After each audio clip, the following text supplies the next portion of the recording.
Sedikitnya 14 anak meninggal di Madhya Pradesh, India setelah mengonsumsi sirup obat batuk bermerek Coldrief.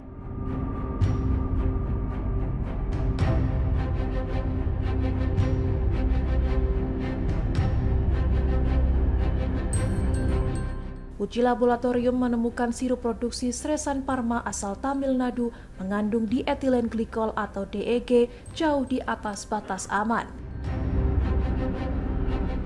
Polisi menyebut kandungan beracun itu menjadi penyebab kematian para anak.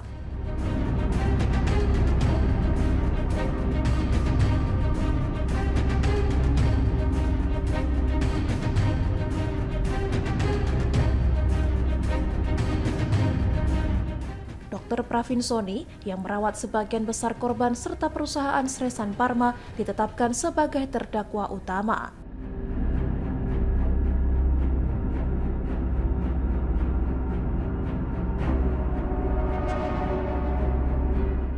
Sebuah gudang penyimpanan obat disegel, sementara banyak apotek di daerah tersebut memilih tutup.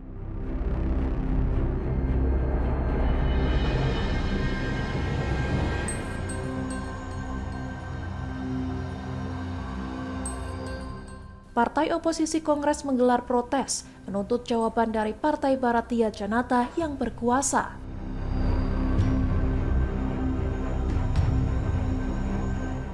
Mereka mempertanyakan bagaimana obat yang dilarang di negara bagian lain masih dijual bebas di Madhya Pradesh.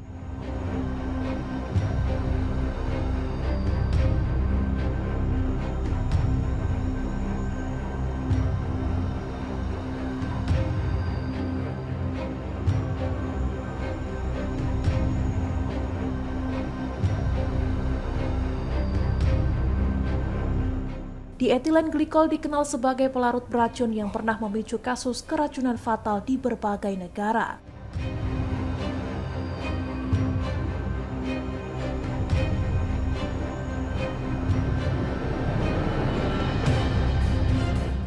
India sendiri masih dalam sorotan internasional terkait mutu obat setelah kasus serupa di Gambia pada 2022.